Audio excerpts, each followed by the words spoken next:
तो हेलो दोस्तों, स्वागत है मेरे चैनल आर के मैं सोल्यूशन में। अगर तो मेरे चैनल को सब्सक्राइब नहीं की तो सब्सक्राइब कर लीजिएगा और बेल आइकन प्रेस कर दीजिएगा ताकि मेरे वीडियो का नोटिफिकेशन सबसे पहले आप तक पहुंच जाए। पिछले पार्ट में 12 तक क्वेश्चन बताए थे। ये 7th का डॉक्टर केसी सिन्हा का मैथ है, ठीक है। और उसमें उतना मतलब कि स्लोली नहीं बताया था, उसमें स्पीड से बता दिए थे क्योंकि वो सब ईजी था, ठीक। और वैसे ठीक है, अभी यहाँ पे थोड़ा स्लो बताएंगे। 13 नंबर क्वेश्चन है, एक ऐसा ऋणात्मक पूर्णांक युग्म लिखिए जिसका अंतर 8 हो। यहाँ पे पूर्णांक तो बता दिए थे फर्स्ट बार में ही, ठीक है। तो पूर्णांक, ऐसा पूर्णांक मतलब एक ऐसा ऋणात्मक पूर्णांक का युग्म मीन्स होता है जोड़ा लिखना है जिसका अंतर 8 होगा, यानी कि ऋणात्मक ही होगा, ठीक है। यानी कि अगर अंतर 8 होगा तो दोनों तो माइनस में लेना हमको, ठीक है। दोनों माइनस में लेना, लेकिन अंतर 8 होगा, इसका मतलब अंतर इधर होगा तो ये तो माइनस माइनस प्लस हो जाएगा, ठीक है। तो प्लस हो जाएगा, इधर वाला माइनस रहेगा तो ये घटेगा। इधर कोई भी संख्या लेंगे तो इधर वाला घटकर 8 हो जाना चाहिए। तो अगर हम इधर 12 लेते हैं तो इधर हमको 4 लेना पड़ेगा, ठीक है, क्योंकि यहाँ पे माइनस माइनस प्लस हो जाएगा। इधर 12, इधर -4, ठीक है। यानी कि जब 12 में से 4 घटेगा तो कितना बचेगा? 8। ये भी हो सकता है। तो हमने लिया है, उत्तर होगा इसका -2 और -10। यहाँ पर देख रहे होंगे -2 और -10। इसको अगर हम बनाएंगे तो 8 हमारा अंतर आ जाता है। क्वेश्चन में अगर किताब में आंसर दिया हुआ ये तो ठीक है, तो 1 -1 और -9 है। उसको अगर सोल्व करेंगे, अंतर पूछ रहा है तो अंतर यानी घटाओ -9 को, तो माइनस माइनस प्लस हो जाता है, ठीक है। तो +9 और -1 यानी 9 में से 1 घटेगा तो 8 बच जाएगा। इस तरह से और भी आप सोच सकते हैं, और भी आंसर कोई भी इसका आंसर कोई निश्चित नहीं है, ठीक है, फिक्स नहीं है। बी नंबर बोलता है क्या कि एक ऋणात्मक पूर्णांक और एक धनात्मक पूर्णांक लिखिए जिनका योग -5 होना चाहिए। यहाँ पर योग हमको लिखना है और एक ऋणात्मक में लिखना है और एक धनात्मक में लिखना है, ठीक है। तो एक ऋणात्मक में लिखना है और एक धनात्मक में लिखना है, तो लेकिन जिसका अंतर -5 हो, ठीक है।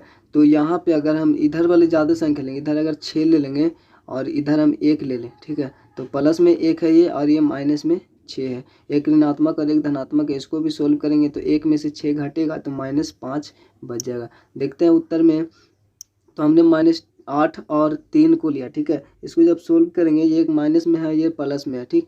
और जब इसको योग करेंगे तो 3 में से 8 घट रहा है, यानी कि तो 5 बच जाएगा, ठीक है। बड़ी संख्या 5 है इसलिए 5 वाला चिन्ह यहाँ पे माइनस लगा देंगे। नहीं तो वैसे भी ये सबको पता होगा कि छोटा में से बड़ा घटाएंगे तो माइनस में आएगा।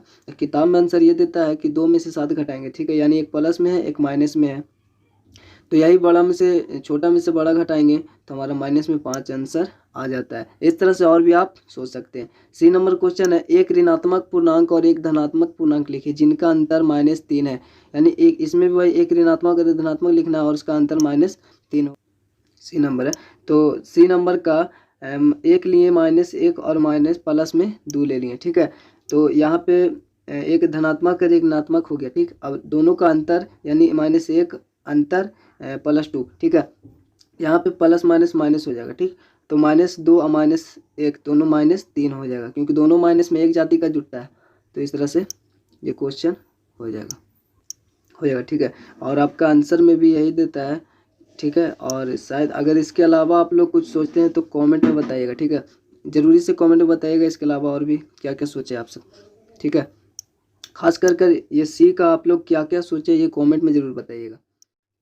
14 नंबर, एक ऐसा पूर्णांक युग्म लिखिए जिनके अंतर से हमें निम्नलिखित प्राप्त होगा। यहाँ पे कोई शर्त नहीं है कि एक ऋणात्मक धनात्मक, चाहे आप दोनों ऋणात्मक ले लिया धनात्मक कोई भी ले ले, लेकिन जिनका अंतर हमारा कितना प्राप्त होगा? निम्न, यानी कि 0 प्राप्त होगा। तो 0 प्राप्त करने के लिए हमको दोनों प्लस में लेना होगा, ठीक है, और दोनों सेम लेना होगा तभी तो अंतर। जैसे 3 -3 या जो भी लेना हो दोनों सेम लेंगे तो उसका अंतर हमारा 0 होगा। जैसे 2 2, ठीक है, 3 3 जो भी लेंगे ये सेम होगा, ठीक है। दोनों पूर्णांक बी में है, दोनों पूर्णांकों से छोटा एक पूर्णांक प्राप्त हो। पिछले बार भी ऐसा क्वेश्चन था, ठीक है, लेकिन उसका शायद बुक में आंसर शायद नहीं सही था, ठीक है, या फिर पिछले बार भी इसको बताए थे, ठीक है ना। ऐसा ही सेम क्वेश्चन था, ठीक। दोनों पूर्णांकों से छोटा एक पूर्णांक था उसमें लिखना था। तो दोनों पूर्णांकों से छोटा एक पूर्णांक लिखना है तो हमको ऐसा कुछ लिखना होगा कि जिससे दोनों को सोल्व करेंगे दोनों का अंतर होगा और फिर उसका जो आंसर आएगा वो दोनों पूर्णांक से छोटा होगा, ठीक है। तो यहाँ पे देखिए बी नंबर ही ना, बी नंबर में तो उत्तर में -2 और -3 है, ठीक, प्लस में 3 है, ठीक है। तो -2 और अंतर +3 का करेंगे तो ये तो प्लस माइनस माइनस हो जाएगा, ठीक। और यहाँ पे -3 और -2 हो जाएगा -5। -5 जो है पहली बात कि -2 से भी छोटा है, और ये प्लस में 3 है उससे तो छोटा हो गई। आपको लग रहा होगा 2 है ये 5 से ज़्यादा नहीं, लेकिन माइनस में ऐसा नहीं होता है। माइनस में जो बड़ा होता है वो छोटा से बहुत छोटा होता है, ठीक है, ये याद रखें, क्योंकि माइनस में इधर 0 से बढ़ता है, 0 के इधर वाला सब छोटे होते हैं, -2 -3, तो 1 से भी छोटा है ये सब, ठीक है। और 0 से तो ये सब और छोटा है, ये सब पूरा जितना भी इधर माइनस में आएगा ना वो सब छोटा होता है।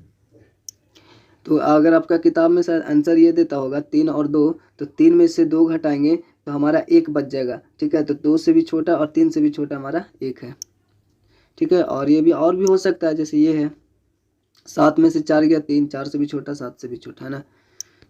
सी नंबर है, दोनों पूर्णांकों में से केवल किसी एक से बड़ा पूर्णांक, दोनों को पूर्णांक लेंगे उससे केवल एक से बड़ा पूर्णांक होना चाहिए, सी नंबर। तो ऐसा एक 8 लिए एक 3 लिए, ठीक है, दोनों का अंतर ही बोल रहा है तो दोनों को घटाएंगे 5 बचेगा, ठीक। तो 5 जो है 3 से छोटा है, लेकिन 3 से बड़ा है, लेकिन 8 से छोटा है, ठीक है। तो 1 से बड़ा है ना। और क्वेश्चन हमारा जो किताब में आंसर देता है वो ये देता है 3 और 1, ये भी से 3 में से 1 घटाएंगे तो 2 बचेगा, 2 सिर्फ 1 से बड़ा है, 3 से छोटा है, केवल 1 से बड़ा है। और डी नंबर क्वेश्चन है, दोनों पूर्णांकों से बड़ा एक पूर्णांक होना चाहिए, तो दोनों पूर्णांक से एक बड़ा पूर्णांक है तो सिंपल है, 5 7 हो जाएगा, ठीक है। जैसे 2 अंतर बोल रहा है ना, अंतर बोला, ठीक है, तो ये नहीं होगा। दोनों पूर्णांकों से बड़ा एक पूर्णांक तो माइनस में ले लेंगे 1, ठीक है। जैसे में यहाँ पे 2 ले लिए तो अंतर बोले अंतर, यहाँ पे -5 ले लेंगे, ठीक है। तो यहाँ पे 7 आएगा तो 7 तो प्लस में आएगा जो सबसे बड़ा होगा। तो उसी तरह से डी नंबर क्वेश्चन 1 1 लिए, एक माइनस में 3 ले लिए, तो 1 अंतर -3, माइनस माइनस प्लस होगा, 3 + 4 हो जाएगा, 4 जो है 1 से भी बड़ा है, माइनस में ये तो इससे तो ऐसे भी बड़ा होगा। क्वेश्चन में हमारा ये आंसर देता होगा बुक में, तो -3 और माइनस अंतर -3, माइनस माइनस प्लस हो जाएगा, 3 में से 1 घट जाएगा तो 2 बचेगा, ठीक है। 2 जो है वो तो माइनस ए भी है माइनस ए भी है, तो माइनस वाला से ये प्लस वाला तो ऐसे भी बड़ा होगा, ठीक है। और भी सोच सकते जैसे ये हमने लिखा हुआ है, ठीक है, इसको बनाइए।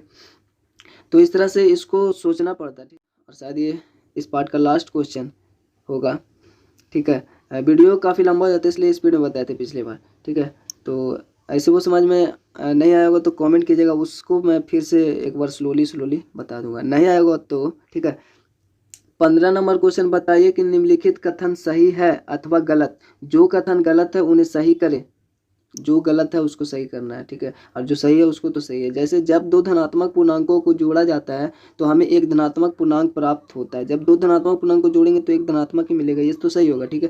तो सही होगा, आपका देखना है, पहला में सही होगा, ठीक है, क्योंकि 2 धनात्मक पूर्णांक ए भी है, दोनों को ऐड करेंगे तो धनात्मक ही आएगा, 3 2 5 या 4 5 कोई भी जोड़ दें, ठीक है। दूसरा नंबर क्वेश्चन है, जब 2 ऋणात्मक पूर्णांक को जोड़ा जाता है तो हमें एक ऋणात्मक पूर्णांक होता है, तो ये गलत है, ठीक है, ये जरूरी नहीं है, ठीक है।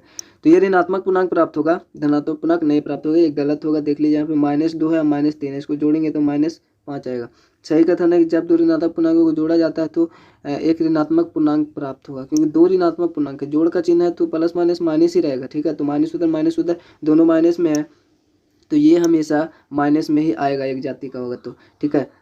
तो तीसरा नंबर है, जब एक धनात्मक पूर्णांक एक ऋणात्मक पूर्णांक को जोड़ा जाता है तो हमेशा ऋणात्मक पूर्णांक प्राप्त होता है, तो ये भी गलत है, ठीक है। जरूरी नहीं है, हो सकता है एक धनात्मक हो एक ऋणात्मक हो, तो हमेशा ऋणात्मक नहीं है। देखिए एक ऋणात्मक है, ठीक है, एक धनात्मक है, इसको जोड़ेंगे मान लीजिए प्लस, तो प्लस माइनस माइनस हो जाएगा, 6 - 4 = 2 आ गया, ठीक है। और हो सकता है ऐसा भी हो सकता है कि इसको यहाँ पे -8 हो, है ना, यानी जो ऋणात्मक वाला बड़ा हो तो माइनस में भी आ सकता है। हो सकता है कि ये 6 प्लस में उधर भी 6 माइनस में हो, दोनों को जोड़े तो हो सकता है 0 आ जाए, ठीक है ना। तो इस तरह से होगा, तो आपको देखना होगा यहाँ पे कि गलत है, क्योंकि यहाँ पे -1 भी आ जाएगा, अगर बड़ा होगा ऋणात्मक वाला तो ऋणात्मक वाला छोटा होगा तो प्लस में आएगा, दोनों सेम होगा तो फिर 0 आएगा। जब एक धनात्मक, सही ये होगा, सही करने के लिए बोला क्वेश्चन में, तो हमको लिखना होगा, जब एक धनात्मक पूर्णांक और एक ऋणात्मक पूर्णांक को जोड़ा जाता है तो प्राप्त संख्या ऋणात्मक या धनात्मक या 0 में से कोई हो सकता है, या फिर कोई पूर्णांक हो सकता है, ठीक है, ऐसा होगा। अब आपका चौथा क्या है, पूर्णांक 8 का योग प्रतिलोम -8 है, ये तो सबको पता है, 8 का योग प्रतिलोम प्लस में तो माइनस में 8 हो जाएगा, एवं पूर्णांक -8 है तो उसका योग प्रतिलोम प्लस में 8 हो जाएगा। ठीक है, ये तो सही बोल रहा है, ये तो ठीक ही है।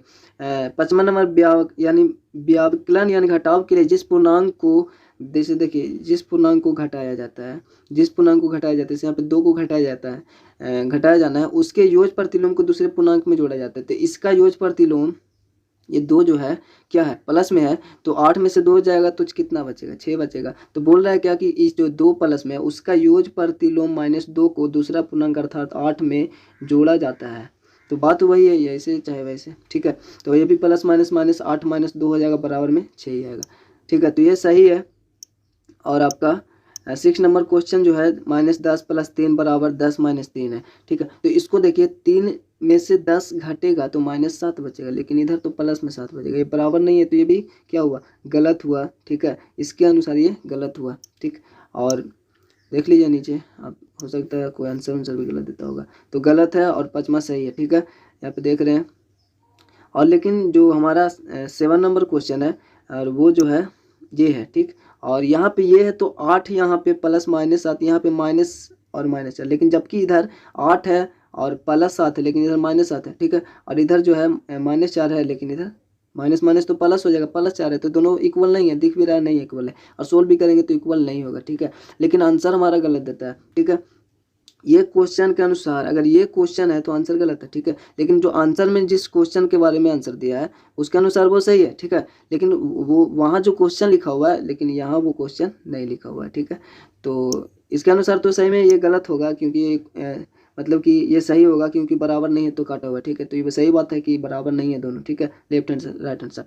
लेकिन हमारे नीचे देखते हैं, ये गलत के मन और सतमा, ये सही है क्योंकि यहाँ पे 8 प्लस में है, फिर इंटू में -7 है, फिर फिर इंटू में -4 है, बराबर में 8 + 7 -4 है, लेकिन यहाँ पे माइनस माइनस होकर +4 हो जाएगा, प्लस माइनस -7 हो जाएगा। ठीक है, यहाँ पे प्लस में 7 है, यहाँ पे माइनस में 4 है, तो यहाँ पे 8 7 15 में से 4 जाएगा 11। ठीक है, और यहाँ पे 8 में 7 गया, 1 बचेगा, 1 का 4 5 बचेगा, दोनों बराबर है ही नहीं। लेकिन क्वेश्चन में हमारा इतना जो आंसर दिया है उस बुक में, इतना बराबर इतना, लेकिन बराबर में इतना थोड़ी है, इतना है बराबर में नहीं है, यहाँ तो दूसरा चीज़ है, वहाँ दूसरा चीज़ लिखा हुआ है।